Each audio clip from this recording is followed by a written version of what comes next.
When thinking about the fight for civil rights, most people think of oppressed minorities in the United States, such as Latinos, Asians, and most famously African Americans. What most people forget, however, are the American Indians. The indigenous population that has been living in the Americas since 8000 BCE, long before Columbus and Leif Erikson, are the most oppressed peoples in the United States.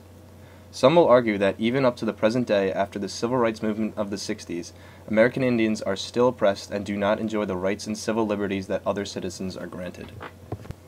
American Indians lived freely in America for 10,000 years. With a seemingly infinite amount of languages, cultures, and tribes, the American Indians thrived in their environment.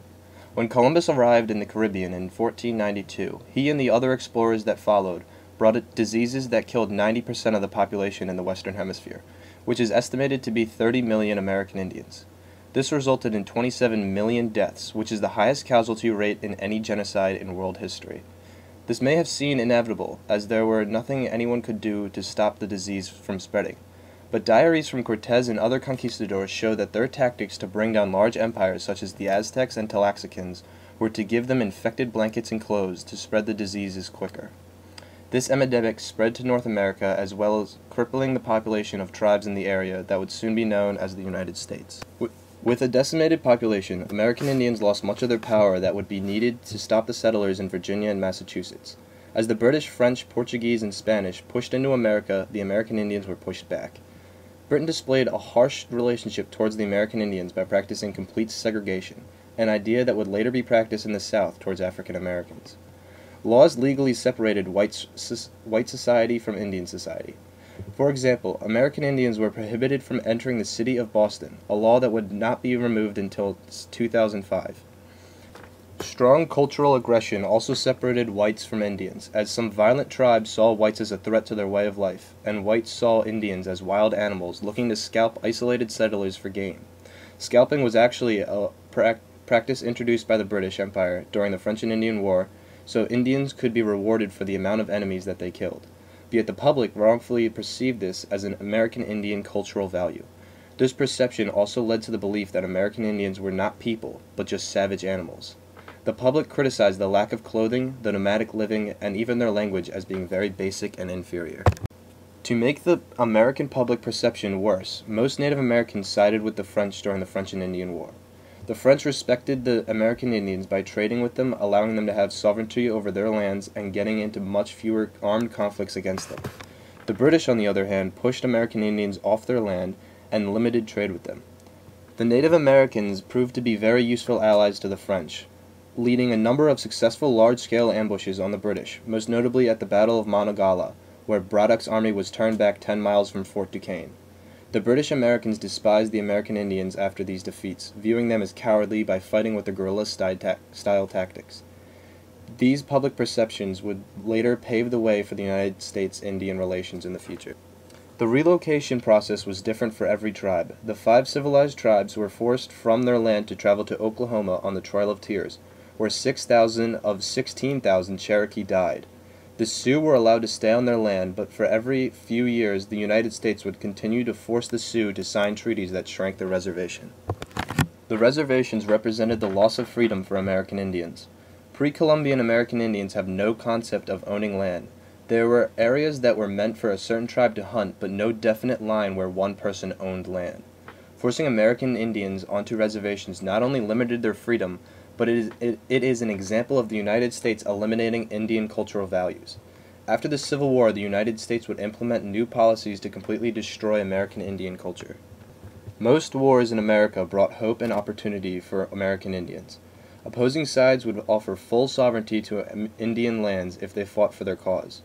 Britain offered a re-establishment of the Proclamation Line of 1763 if Tecumseh's allies of American Indians fought against the United States in the War of 1812. The Confederate States of America offered respect to Indian territory as well as total sovereignty. American Indians formed one full army under an Indian general that led raids in the West against Grant and Sherman's army. Surprisingly, the Confederates integrated American Indian troops into regular regiments, something the United States would adapt almost 100 years later. During the Civil War, American Indians were rarely used by the United States and were in separate units. In World War I and II, Indians were still used in separate units but got national attention by being used for communication because of their nations could... Shit. In World War I and II, Indians were still used in separate units but got national attention by being used for communication because other nations could not understand their native language. These code breakers were extremely useful in World War II because the Japanese could not understand the Navajo and Apache languages used for military instructions in the Pacific. However, this importance on American Indian language was not known in 1887 when the Dawes Severity Act was passed. The Dawes Act forced Native American children from their tribes to be educated in Pennsylvania. This free education was designed to prevent the older generation from teaching the Indian culture to the young. The Dawes Act granted citizenship to Native Americans that stayed on their reservation and cooperated with the United States. American Indians would have to wait 25 years to get their citizenship, while foreign immigrants could get their citizenship in 7. It would take until 1925 that all American Indians would be granted their citizenship. In the 1960s, the major civil rights movement brought American Indians together to join the movements. American Indians were upset with a lot of the same problems African Americans, Hispanics, and Asians faced. They faced harsh racism and insufficient funds for their schools. They also had unemployment issues and slum housing on reservation. American Indians also took this opportunity to bring back the broken treaties to the government. Throughout American history, the United States would make treaties with American Indians and break them a few years later. Most of these treaties were in favor of the United States, and the Indians that signed them usually couldn't read. In the 50s and 60s, the American Indian Movement, or AIM, was created. AIM was a large movement for American Indians, and was very active in the late 60s and early 70s. AIM led the spiritual walk to D.C. that succeeded when Congress passed the Indian Civil Rights Act, which guaranteed civil rights and equal protection.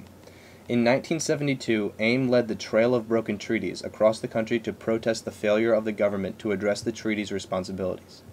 When this failed, it caused AIM to take a different approach that led to the violent Wounded Knee 2 incident.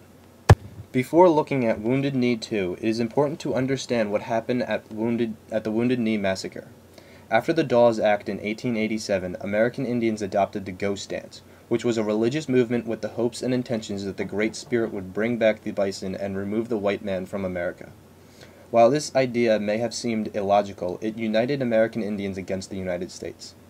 The U.S. sent cavalry regiments into the West to break up the Ghost Dancers, and at a small town called Wounded Knee, things got bad. The 7th Cavalry ordered the confiscation of all guns owned by the Indians. One Indian was deaf, so he did not understand that he had to put down his gun. The cavalry regiment opened fire and slaughtered the Indians in the village. 9 Reservations like Pine Ridge have high murder rates and are extremely poor. American Indians are now known for their drug and alcohol problems.